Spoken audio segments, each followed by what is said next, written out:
Willett Distillery is a bourbon and rye whiskey producer, headquartered in Bardstown, Kentucky, just southeast of Louisville. The history of this family-owned company goes way back and can be a bit confusing with the sheer number of Willett family members involved, some of which actually share the same name. That being said, let's do a Reader's Digest version to avoid confusion. The relevant lineage begins with John David Willett. Born in 1841, he began the family tradition of distilling and eventually became master distiller at the Moore, Frank, and Willett Distillery. His son, Lambert, picked up the family business and worked within the industry for over 25 years. And guess what? His son, Thompson, followed in their footsteps and also got involved in the trade. And together with the help of the Willett family members, they began the Willett Distilling Company in 1936. Utilizing John David Willett's bourbon recipe, Thompson and Lambert originally marketed their brand as Old Bardstown, in homage to the city of their roots. It was business as usual until the infamous 1970s oil crisis, where many industrialized countries faced severe petroleum shortages.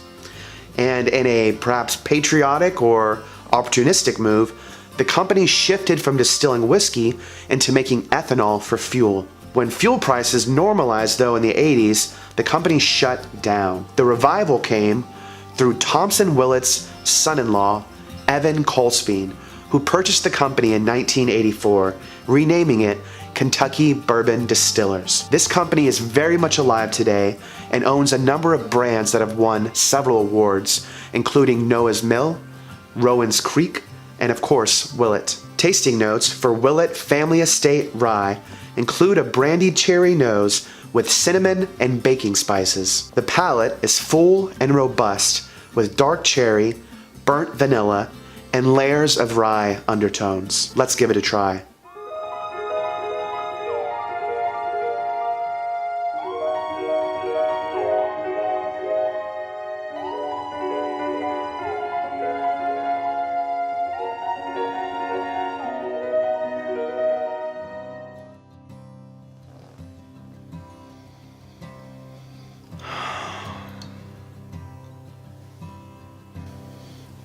Like honey nut oats, but a bit toasted, put over the fire. Orange caramel. Baking spice like cinnamon and nutmeg. The nose is very big, but not bombastic, not overpowering, despite the strength of it. I think this is 54% or so, 53.3, straight from the cask.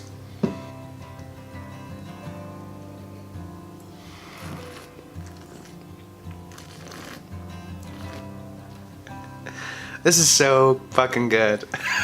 This is so good. Typically, rye, you would never want a rye in a glass by itself, naked, like this. Rye is meant for cocktails, typically. This drinks like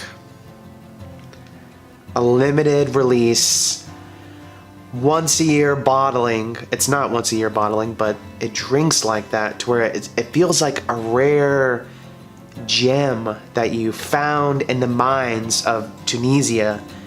You get the oiliness, the slickness that rye has. If you've ever had a rye heavy beer, there's an oiliness that the grain imparts. If you've brewed a beer that uses rye, you know this, how sticky the mash can be. I don't know if it's the oil content or fat content of the grain itself, but the mouthfeel coats. It has a coating effect. Not to say that it bogs you down, you know, you're not mired in rye, but it fills your mouth. It really coats and lingers and allows the finish to play out at its own pace. It's almost like biting into a Granny Smith that's been dipped in caramel. And there's actually a nuttiness too, and maybe that's from the char of the barrel. In the beginning, it was more orange. I thought nectarine and persimmon and kind of a tart slightly tannic quality, but now it's more of a green apple with caramel. The caramel hasn't gone away. This is personally my favorite rye, and I typically wouldn't advocate sipping this type of whiskey neat, but this is the exception.